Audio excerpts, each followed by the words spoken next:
Shalom saudara semua, kita ketemu lagi di dalam minggu yang berbahagia karena hari ini adalah hari yang dijadikan Tuhan. Kenapa? Karena hari ini kita akan melihat tuntunan dan berkat Tuhan. Amin. Lewat pesan Tuhan di dalam tema tinggal dan nantikan. Stay and wait, saudara-saudari. Apa maknanya? Kita lihat dan sementara itu kita mulai dengan doa untuk menyiapkan hati kita dan mengundang Roh Kudus ikut bekerja. Bapa, terima kasih. Kami bersyukur buat hari yang Tuhan berikan. Kami bersyukur buat Roh Kudus yang ada di dalam kami menuntun memimpin kami. Kami bersyukur Tuhan untuk karya Yesus di atas kayu salib dan juga Tuhan buat kebesaran kemuliaan-Mu yang dinyatakan. Di mana Engkau sekarang duduk di sebelah kanan Allah Bapa di surga menjadi pengantara kami. Terima kasih Imam Besar Agung kami, dan hari ini kami siap buka hati untuk dituntun, dipimpin, sehingga kami memasuki season yang baru, masa di mana kami melihat keperkenanan Tuhan, kemurahan Tuhan, kasih karunia Tuhan, dan janji-janji Tuhan digenapi dalam hidup kami. Kami siap di dalam nama Yesus. Mari kita yang siap katakan, Amin. Saudara-saudari, kita lanjut aja. Beberapa saat yang lalu kita sudah mendapatkan tuntunan Tuhan bahwa kita Tuhan ataupun juga Tuhan, saudara-saudari, sudah membuat kita masuk di dalam season yang baru, masa di mana kita hidup oleh anugerah dan dengan tujuannya. Tetapi oleh sebab itulah kita butuh untuk jangan mau dilabeli oleh label dunia, namun label anugerah. Kita tahu label dunia adalah berdasarkan kepemilikan, waktu, dibatasi oleh waktu, dan tentang kemampuan prestasi kita. Tapi label kerajaan Allah adalah tentang anugerah yang kita terima di dalam Kristus, bukan tentang waktu, bukan berapa lama lagi, tetapi proses kesiapan kita, saudari. Kemudian adalah kita saling melengkapi. Setiap anggota tubuh Kristus saling melengkapi, saling dibutuhkan. Dan juga yang terakhir adalah kita harus menyingkirkan pandangan sempit yang membatasi kita, tetapi kita mulai memberi tempat untuk pandangan yang luas lewat proses. Ini yang seringkali orang Kristen tidak mau. Proses, saudari. Kita butuh proses untuk kita bisa diperluas, saudari. Amin ya. Nah, hari ini kita akan melanjutkan tentang bagaimana kita bisa masuk di dalam proses sehingga kita bisa dikenakan label surgawi. Kita butuh sikap mental apa? Dan itu bukan suatu kebetulan bahwa kita hari ini adalah masa di mana di dalam kalender gereja adalah masa setelah Yesus naik ke surga, dan kita sedang sebelum pencurahan Roh Kudus, hari Pentakosta yang dijanjikan Tuhan, Roh Kudus dijanjikan Tuhan. Jadi kita adalah masa penantian ini, ya. Nah, saudara, saya mau katakan lewat masa ini bahwa sebelum sesaat Yesus belum naik ke surga, perkataan terakhir Yesus di muka bumi, banyak orang pikir itu adalah pergi beritakan Injil, tetapi tidak. Sesaat sebelum Yesus naik ke surga nih, saudara-saudari ya, di dalam Kisah Para Rasul 1 maupun dalam kitab Lukas, dikatakan Yesus hari itu makan bersama dengan mereka, ya, selalu hal-hal penting ada meja makan, saudari. Di surga nanti kita juga ada perjamuan makan, ya. Oleh sebab itulah ketika itu Yesus mulai melarang mereka meninggalkan Yerusalem, menyuruh mereka apa? Tinggal di situ dan menantikan janji Bapa. Jadi perkataan Yesus terakhir sesaat sebelum dia naik ke surga berbicara untuk kita tinggal dan nantikan. Amin. Nah, pertanyaannya, kenapa Tuhan suruh kita tinggal dan nantikan? By the way, ini bukan hanya bicara tentang, Pak, supaya Roh Kudus dicurahkan. Saudara-saudari, firman adalah hidup, dan masuk buat hari saat ini. Dan di mana saat ini kita sudah menerima pencurahan Roh Kudus. Artinya setiap orang percaya yang terima Yesus sudah memiliki Roh Kudus. Dan ini tetap relevan, saudara-saudari. Ya, jadi firman Tuhan, tuntunan Tuhan, supaya kita bisa tidak dikenakan label dunia tapi label surgawi, dan bisa mengikuti proses memperluas kapasitas kita sehingga kita memasuki musim yang baru di mana kita hidup oleh anugerah dan tujuan Tuhan, harus tinggal dan nantikan. Pertanyaannya, mengapa harus tinggal dan nantikan? Bukan tentang supaya Roh Kudus dicurahkan, karena kita sudah terima Roh Kudus tadi, saudara-saudari. Kita lihat, saudari, ya. Tetapi apa yang terjadi dengan murid-murid ketika mereka mengikuti perintah tinggal dan nantikan, itu pun bisa kita pakai untuk menunjukkan tuntunan Tuhan buat kita hari-hari ini. Ketika murid-murid tinggal di Yerusalem menantikan janji Tuhan, mereka nggak ungkang-ungkang kaki, diam-diam aja saudara-saudari. Lalu mereka mulai melakukan apa yang mereka bisa lakukan. Mereka mulai baca firman, mereka mulai gali firman, lalu mereka mendapatkan, harus ada pengganti daripada si Yudas yang mengkhianati Yesus. Lalu mereka mulai pilih. Ada 2 orang kandidatnya, singkat cerita. Tetapi kemudian dalam Kisah Rasul 1 ayat 24 terjemahan IMB, ketika mereka berdoa, mereka berkata kepada Tuhan, Tuhan, Engkau mengetahui hati semua orang. Tunjukkanlah salah satu daripada orang ini yang Engkau pilih. Saudara-saudari, mengapa kita harus tinggal dan nantikan? Apa makna tinggal dan nantikan? Tinggal dan nantikan adalah kita menyertakan Tuhan, saudari. Kenapa? Karena Dia adalah Allah yang Maha Tahu dan Dia bisa menuntun kita. Artinya apa? Artinya Allah adalah Maha Tahu dan kita butuh tuntunan. Makanya murid-murid Yesus ketika mereka tinggal dan menantikan yang dijanjikan Allah, mereka bilang, Engkau yang mengetahui segala sesuatu, tunjukkanlah. Allah Maha Tahu, kita butuh tuntunan, kita butuh ditunjukkan, saudari. Itulah kenapa kita harus tinggal dan diam. Alasan lain kita tinggal dan menantikan Tuhan adalah di dalam Roma 8 ayat 24 sampai 25, saudari. Di sini dikatakan kita diselamatkan dalam pengharapan, tetapi pengharapan yang dilihat bukan pengharapan lagi, sebab bagaimana orang masih mengharapkan apa yang dilihat? Tetapi jika kita mengharapkan apa yang tidak kita lihat, kita menantikan dengan tekun, saudara-saudari. Jadi Anda bisa melihat bahwa untuk menantikan pengharapan itu kita butuh ketekunan. Nah, maksudnya apa ketekunan? Diterangi lagi dalam firman Tuhan Ibrani 11 ayat 1, saudara-saudari. Ya, Ibrani 11 ayat 1, iman dasar dari segala sesuatu yang kita harapkan. Ketika Anda pengharapan, Anda butuh iman dengan kata lain. Sehingga, saudara-saudari, siapa yang daripada kita pada momen-momen hari ini butuh dituntun dari Allah yang Maha Tahu. Semua pasti kita pasti. Lalu siapa yang mau pengharapannya menjadi nyata? Pasti kita akan jawab, saya Pak. Kita semua mau. Namun dibutuhkan iman. Kapan? Saudara, iman kita bangun, kita aktifkan ketika kita tinggal dan menantikan Tuhan. Amin. Ketika kita bisa tinggal dan menantikan Tuhan, iman bukan sekedar daripada sekarang kenekatan kita, saudara. Bukan. Iman itu adalah ketika kita tinggal di dalam Tuhan, tinggal di dalam firman Tuhan, lalu kita mulai percaya ini pasti terjadi, oleh sebab itu kita nantikan. Amin. Lalu kemudian Efesus 3 ayat 20 mengatakan begini, bagi Dialah yang melakukan jauh lebih banyak daripada yang kita dapat doakan dan pikirkan, seperti yang ternyata dari kuasa yang bekerja di dalam kita. Kembali saya tanya, siapa yang mau mengalami hal-hal yang Tuhan lakukan jauh lebih daripada apa yang kita doakan dan pikirkan? Saya percaya semua orang mau. Bagaimana caranya? Efesus 3 ayat 17 sebelumnya dikatakan, oleh imanmu Kristus diam di dalam hatimu dan kamu berakar serta berdasar di dalam kasih. Ketika Tuhan suruh kita tinggal dan nantikan, tujuannya saudara-saudari adalah Anda bukan gak lakukan sesuatu, Anda mulai mengenal, belajar, berakar, mengenal kasih Allah.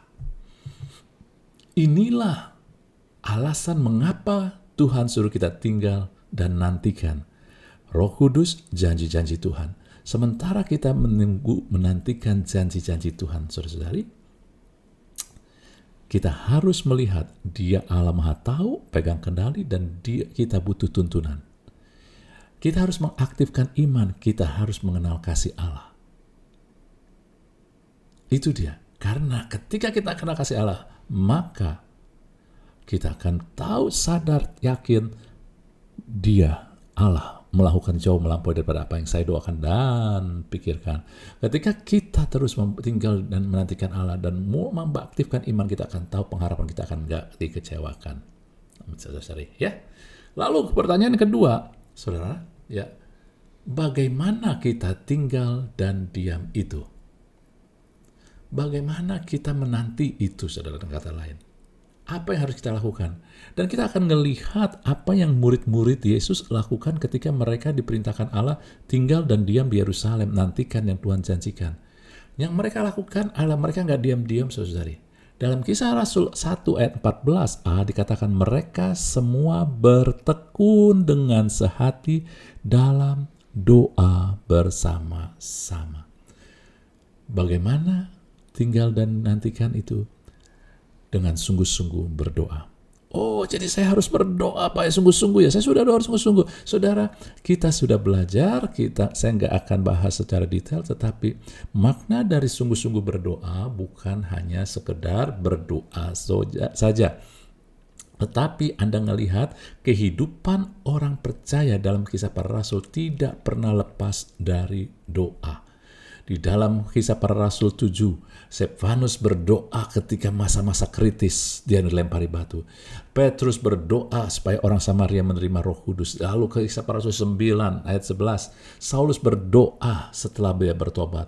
Kemudian juga Kisah Rasul 9, Petrus berdoa sebelum membangkitkan Dorcas dari kematian. Kisah Para Rasul 10, Cornelius berdoa agar Tuhan menunjukkan jalan keselamatan. Kisah Para Rasul 12, orang percaya berdoa bagi Petrus yang saat itu ditangkap di penjara. Kisah Para Rasul 13, jemaat berdoa dan berpuasa sebelum mengutus Paulus dan Barnabas. Kisah Rasul 16, Lydia dijamah menerima Yesus setelah mereka berdoa. 16 ayat 25, Paulus Silas berdoa maka pintu-pintu penjara terbuka, saudara. Kisah Para Rasul 27:35, di tengah laut ketika terisolasi dengan badai laut, Paulus berdoa bagi berkat Tuhan.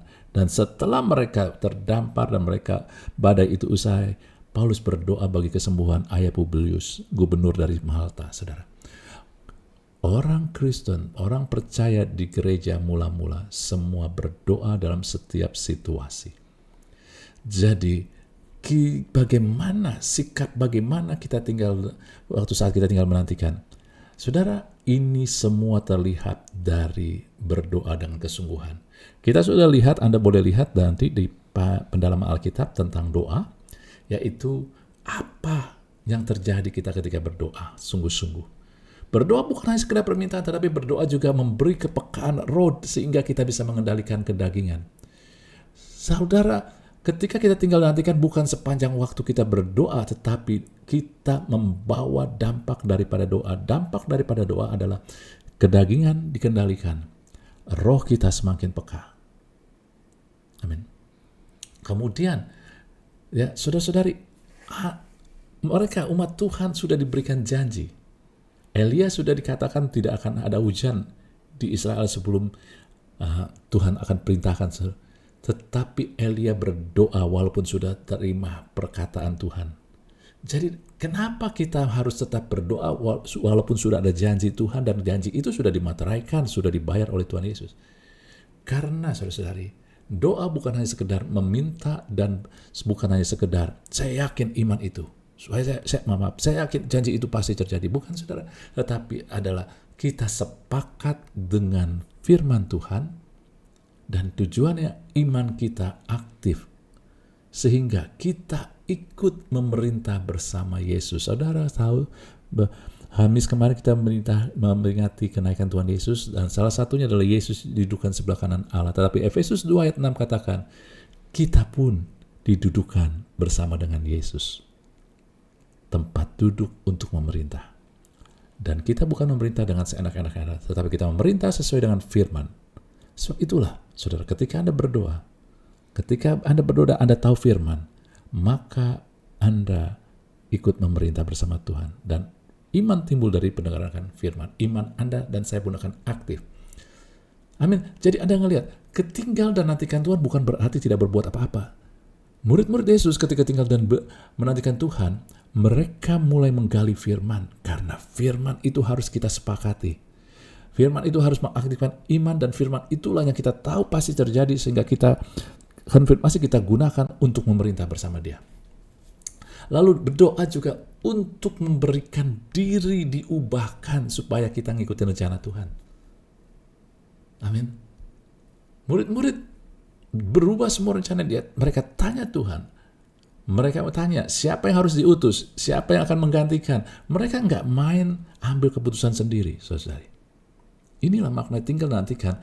Kita mengikuti rencana Tuhan. Kita mau menyertakan Tuhan dalam seluruh kehidupan kita. Lalu kemudian adalah mengkaitkan diri dengan Roh Kudus di dalam kita untuk mengalirkan kuasa ilahi. Kita sudah ada Roh Kudus, saudara. Tinggal dan diam bukan artinya, saudara, bukan lagi dengan kekuatan kita, tetapi oleh Roh Tuhan yang ada di dalam kita. Kita alirkan, kita izinkan Roh Kudus mengalir. Anda sudah tahu bahwa kuasa di dalam konteks dunia adalah sesuatu yang kita miliki, yang bisa kita kendalikan. Seperti remote control, Anda bisa kendalikan TV Anda, mau besar, mau nyala, mau channel mana. Itu konteks dunia kalau kita punya kuasa. Kalau Anda punya kuasa, Anda mengendalikan orang tersebut. Anda misalkan jabatannya udah paling tinggi, CEO, manager, lalu Anda punya kuasa atas bawahan Anda kendalikan mereka. Itu konsep dunia, tapi konsep kerajaan Allah, kuasa adalah bukan milik kita, tetapi dialirkan. Artinya ketika semakin Anda mau mengalirkan, semakin kita mau mengizinkan Roh Kudus yang adalah kuasa, maka kuasa itu makin mengalir. Anda bukannya pemilik, bukannya mengendalikan seenak kita aja, tetapi mengizinkan Tuhan mengalirkannya. Hasilnya tentu kita akan memerintah, kita akan membungkam tipu daya iblis, kita akan mengerti firman apa yang berlaku. Diubahkan cara pikiran kehendak kita. Saudara, saya kasih contoh di singkapan pengertian firman yang berlaku. Ini terjadi pada murid-murid di awal. Di Kisah Para Rasul, jemaat mula-mula. Di dalam Kisah Para Rasul 1 ayat 20-21, ketika mereka sedang menanti, lalu tiba-tiba Petrus berdiri dan berkata, harus ada pengganti. Dia bilang, ada tertulis dalam kitab Mazmur yang ditulis oleh Daud. Biarlah perkemahannya sunyi, biar tidak ada penghuni di dalamnya, biarlah jabatannya diambil orang lain, jadi harus tambahkan kepada kami seorang yang senantiasa berkumpul dengan kami, selama Tuhan Yesus bersama-sama dengan kami. Saudara, ini adalah kutipan daripada Mazmur, dan Mazmur ini ditulis oleh Daud. Ketika Daud menulis Mazmur ini, dia nggak tahu tentang Yudas yang mengkhianati. Tetapi Petrus ketika dia tinggal dan menantikan umat Tuhan, jemaat Tuhan, tiba-tiba dapat pengertian firman mana yang berlaku untuk mengambil keputusan ini. Sebab ada tertulis, dia tahu ini kitab Mazmur, pasal ini, ayat ini, saudara. Ya, harus dicari pengganti, maka mereka mengambil keputusan. Saudara, seringkali kita nggak tahu firman apa, janji mana yang Tuhan berikan dalam situasi kita. Ketika Anda mau tinggal dan menantikan Tuhan dalam konteks tadi, saudara, maka Anda akan melihat tiba-tiba firman itu pop up, tiba-tiba Anda dapat pengertian firman ini yang harus terjadi, yang harus kita perkatakan. Dan kemudian yang ketiga hal itu adalah tinggal dan nantikan. Di mana? Ketika Anda tinggal dan menantikan, menunggu, harus tahu di mana, harus tahu alasannya kenapa sih, mengapa saya harus tinggal dan menunggu, gitu ya. Bagaimana? Artinya kegiatan apa yang harus saya isi. Kemudian di mana saya harus tinggal dan menunggu? Karena di mana kita menunggu menentukan hasilnya, benar? Nah, kita ngelihat dalam peristiwa tadi, murid-murid menantikan apa yang dijanjikan Allah. Lukas 24:52-53. Ketika Yesus naik ke surga, wah, itu suasana yang membuat semua, saya katakan sekarang, bulu kuduk merinding karena kemuliaannya begitu besar. Tuhan naik ke surga. Lalu mereka pulang ke Yerusalem dengan sangat bersuka cita. Kenapa, saudara? Ketika kita menyadari kebesaran kemuliaan Tuhan, maka masalah kita itu terlalu kecil. Ketika kita melihat kemuliaan Tuhan yang begitu besar, kita akan bersuka cita dan masalah nggak akan pengaruhi kita. Karena masalah kita terlalu kecil dibandingkan dengan kebesaran kemuliaan Tuhan. Nah, itu dia. Lalu mereka katakan sudah itu, mereka senantiasa berada di dalam bait Allah dan memuliakan Allah. Di mana mereka tinggal? Di dalam bait Allah. Tetapi kemudian juga di dalam Kisah Para Rasul 1 ayat 13 ada katakan, sama peristiwa ini saudara-saudari, setelah mereka tiba di kota, ya, Yesus naik ke surga, di Betania mereka balik ke kota mana? Yerusalem. Lalu naiklah mereka ke ruang atas, tempat mereka menumpang. Apakah ini bertentangan? Yang nulis sama Lukas, Kisah Para Rasul Lukas yang nulis, kitab Lukas yang nulis, tidak bertentangan saudara. Ini senantiasa, bukan seketika saat itu. Kalau ini seketika setelah mereka sampai di kota, tempat mereka tinggal menumpang, mereka naik ke ruang atas. Dua-duanya. Tapi Tuhan mau sampaikan bahwa di mana kita menanti, kita tinggal dan menantikan, yaitu di bait Allah dan di dalam rumah. Ruang atas bicara rumah tempat mereka tinggal. Saudara-saudari, gereja dimulai di bait Allah. Gereja mula-mula dimulai di bait Allah dan di rumah. Kita ngelihat Kisah Para Rasul 2 ayat 46 dikatakan, dengan bertekun dan sehati mereka berkumpul tiap hari di mana? Bait Allah. Mereka membacakan roti di mana? Di rumah masing-masing, secara bergilir. Ini satu kesatuan, gak dipisahkan. Kisah Para Rasul 5 41-2, rasul-rasul setelah mereka diancam, mereka meninggalkan sidang mahkamah dengan gembira karena mereka dianggap layak menderita penghinaan oleh dalam nama Yesus, dan setiap hari mereka melanjutkan pengajaran mereka di mana? Bait Allah. Di bait Allah aja? Enggak. Dan di rumah-rumah orang. Haleluya. Berjemaat mula-mula mereka ada di bait Allah dan di rumah. Anda tahu apa maknanya? Bait Allah adalah bicara di mana Allah hadir, Allah ada. Ini bicara tentang relationship. Bait Allah berhubungan dengan Tuhan. Lalu rumah bagaimana? Rumah berhubungan dengan keluarga dan umat Tuhan. Jadi ketika kita tinggal menantikan Tuhan, saudara sudah bisa melihat sendiri kita disuruh untuk membangun hubungan dengan Tuhan dan dengan orang-orang di sekitar kita yang dekat dengan kita, keluarga, orang-orang yang terhubung dengan kita, saudari. Amin. Daud adalah orang yang menghargai hubungan, saudari. Daud sangat menghargai hubungan dengan Allah. Dia tahu menghargai Allah. Makanya dia paling kenal dengan Tuhan pada masa itu. Sehingga dia berani berkeluh kesah karena dia kenal Allahnya. Dia berani terbuka mengakui dosanya karena dia kenal Allahnya. Berbeda dengan Saul. Daud menghargai relationship hubungan dengan orang-orang di sekitarnya. Walaupun orang-orang di sekitarnya, Anda bayangkan, bapaknya sendiri mengucilkan dia ketika Nabi Samuel datang mau mengurapi, dia tanya, mana anak-anakmu? Dia gak pikirkan, bapaknya gak pikirkan tentang Daud. Daud dikucilkan jauh, gak dipanggil. Lalu, apalagi kakak-kakaknya melecehkan dia. Saul, kemudian Daud mengabdi kepada Saul, tapi Saul mau membunuh dia. Benar, saudara? Tetapi apa yang dilakukan oleh Daud? Daud menghargai hubungan. Ketika bapaknya suruh, dia langsung lakukan. Ketika kakak-kakaknya melecehkan dia tidak dendam.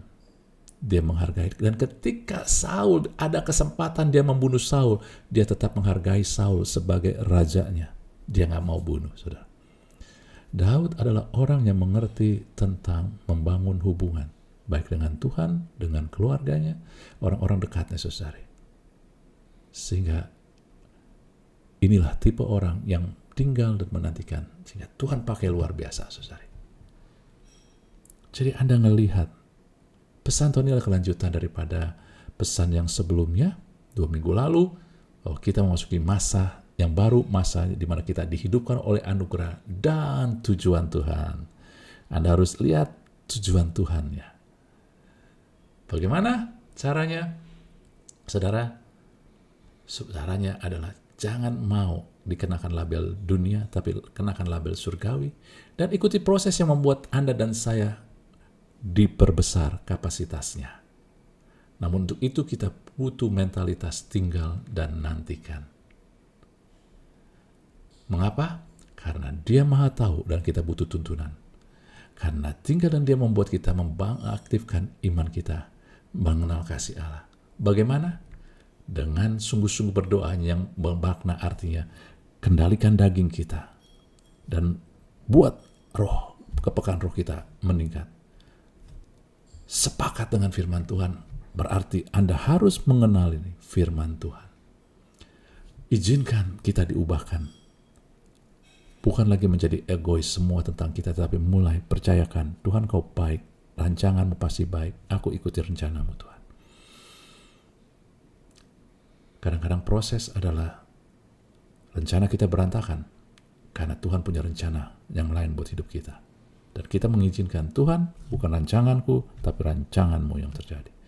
Lalu mulai kaitkan dengan Roh Kudus. Karena kekuatan kita, hidup kita telah dialirkan dengan kuasa yang ada dalam Roh Kudus. Di mana? Di bait Allah. Artinya dengan Tuhan kita yang membangun hubungan dengan Tuhan, keluarga, dan orang sekeliling kita sehari. Jadi Anda melihat bahwa Anda dan saya diundang dan telah masuk di dalam season yang baru, di mana season masa di mana Anda dan saya hidup dengan anugerah, dengan tujuannya, tetapi untuk itu ada proses. Prosesnya adalah tinggal dan nantikan Tuhan. Dalam Yesaya 30 ayat 15 katakan seperti itu. Dengan tinggal diam dan percaya, itu tetap kekuatan kita. Kita dapat kekuatan. Amin saudara. Kenapa? Makna tinggal dan diam artinya bukannya Anda dan saya tidak berlaku apa-apa. Tapi Anda mulai membangun iman, mulai mengenal kasih, dan Anda mulai tahu siapa Tuhan dan siapa diri kita. Kita butuh dituntun oleh Allah yang Maha Tahu. Namun juga untuk itu kita butuh kepekaan, di mana daging kita harus kendalikan. Firman yang menjadi otoritas paling tinggi. Rencana Tuhan harus kita peluk. Roh Kudus harus kita izinkan memimpin dan mengalir. Lalu kita mulai hargai Tuhan, keluarga, dan orang-orang di sekeliling kita. Amin, saudara-saudari. Anda menangkap pesan Tuhan ini. Ini luar biasa. Izinkanlah itu mengendap di hati kita. Renungkan itu, jangan sekedar hanya dengar. Kalau Anda hanya sekedar dengar, ini sekedar khotbah, maka beberapa saat kemudian, mungkin 5 menit, ataupun mungkin 1 jam kemudian Anda sudah lupa. Apalagi minggu depan.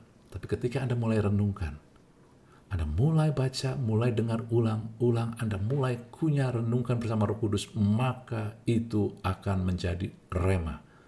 Yang gak akan kembali sia-sia, tapi akan mengerjakan apa yang Tuhan perintahkan dan berhasil kemana Tuhan suruh. Amin. Yuk kita tutup dengan doa. Bapa, terima kasih. Kami bersyukur karena Tuhan sangat baik, sehingga Tuhan selalu mau kami hidup dengan anugerah. Karena dunia begitu kejam, begitu berat. Tanpa anugerah Tuhan, kami akan tercabik-cabik. Dan dunia selalu berusaha menaruh tujuannya sehingga kami bisa tersesat. Tetapi Tuhan menaruh tujuannya yang akan membawa kebaikan buat kami. Kemenangan dan sukacita. Dan Tuhan ajarkan kami untuk tinggal tenang. Percaya, nantikan Tuhan. Karena di dalam tinggal tenang itulah kami bukannya diam-diam aja. Kami harus membangun iman kami, mengaktifkan iman kami. Kami harus kenal kasih Allah. Kami harus tahu siapa Allah dan siapa diri kami. Kami butuh dituntun. Dan kami tahu bahwa kepekaan kami akan semakin bertambah, bertumbuh ketika kami mengandalkan daging. Kami membuat daging itu jadi lemah. Ketika kami mengerti firman Tuhan. Ketika kami mau memeluk rancangan Tuhan daripada dunia ini, tujuan dunia ini. Ketika kami mau mengizinkan Roh Kudus menuntun memimpin kami. Dan ketika kami mulai menghargai Tuhan, keluarga kami, dan orang-orang di sekeliling kami. Roh Kudus, mampukan kami, tolong kami, dan kami terima berkat berlimpah dari Tuhan. Sehingga kami pasti dipulihkan. Kesehatan kami, keluarga kami, finansial kami, jiwa kami, semua dipulihkan. Kami terima di dalam nama Tuhan Yesus. Mari kita yang semua yang terima katakan, amin. Tuhan berkati kita semua. Haleluya.